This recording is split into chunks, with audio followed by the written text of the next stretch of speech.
Hey all, my name is Alex and welcome to my channel, A Meteorologist Chasing Fire. For my channel, I like to be transparent about my investing portfolios, how I invest and what I invest in, and what I'm doing to achieve fire while showing off a few tools I made along the way.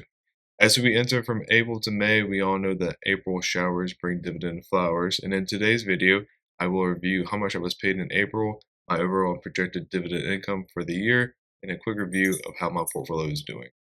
In April, I was paid roughly $23 and received 6 dividend checks.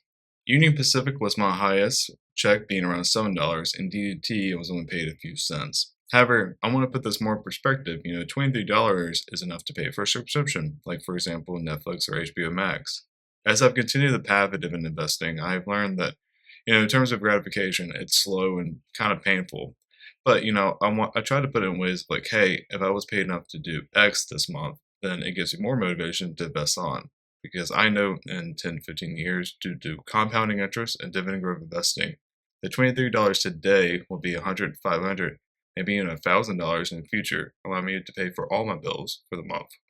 Going through who paid me for the month, my largest dividend paycheck was again around $7 from Union Pacific Corp, calling it UMP for short. UMP is a railroad corporation that can ship well about anything from food, coal, and chemicals. Nice spectrum, right? And it also has a market in Mexico, which I found pretty interesting. The reason why I have a railroad company in my portfolio is that railroad companies are not only monopolies, but oligopolies, where there's only a handful of these companies in a sector. I think for railroads, it's only about maybe 7 to 10. Plus, UMP has a 10-year annualized capital appreciation rate of 11.55% and a dividend growth rate of 10.75%, which is the perfect type of stock that I want in my portfolio. My next highest dividend paycheck was from Pepsi.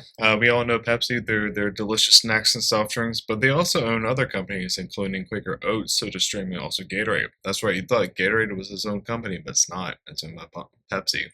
Pepsi is one of those companies that kind of acts like an ETF in its own right, where it has it's one company, but it's made up of several to large companies within the corporation. It's also really easy to understand how they work and how they make money. And one of the things that when you invest into individual stocks, you should be able to understand how they work and how they make money. Stealing from Mr. Warren Buffett himself, a 5-year-old should be able to run it.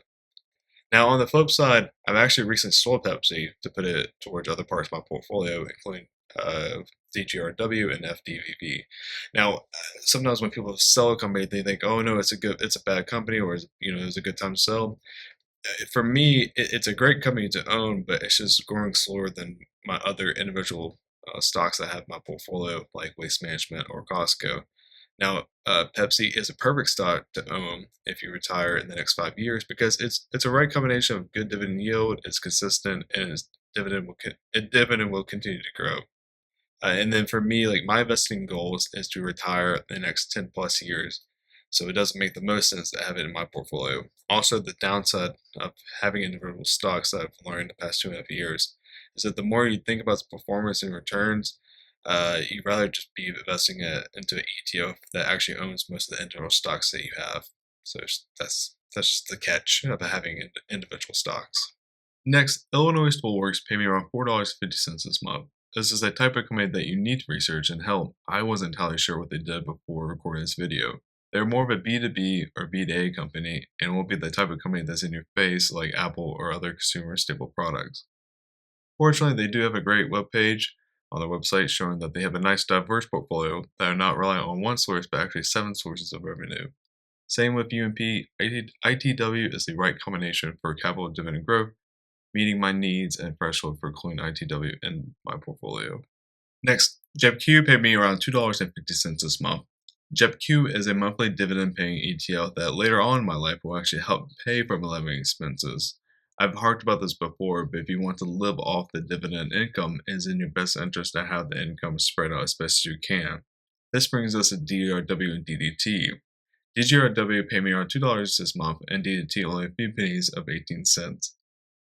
All three are monthly paying ETFs, but DGRW and DDT operate differently compared to JEPQ.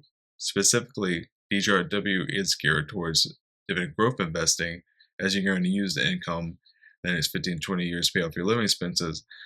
On the flip side, JEPQ is for income for right now, as in you will need to use the dividend income to pay for bills and needs in the next year or two. For me, I like to have JEPQ in my portfolio to let it grow. It would not increase its dividend as fast as DJRW, of course, but since it does cover calls and asset QQ, I can see it both raise in capital appreciation, but also raise its dividend, maybe 1 to 5% each year. So far this year, I've been paid around $250. Overall, since I started tracking my dividend income in 2023, I've been paid roughly $750. Taking a look at the bar chart, the months of March, June, September, and December are where I get most of my dividend income, primarily due to DJRO and SAHD. With continued investing, I am hoping to see the income of each month increase up and to the right, while I try to achieve my personal goal of having a monthly average dividend income of $100 or greater.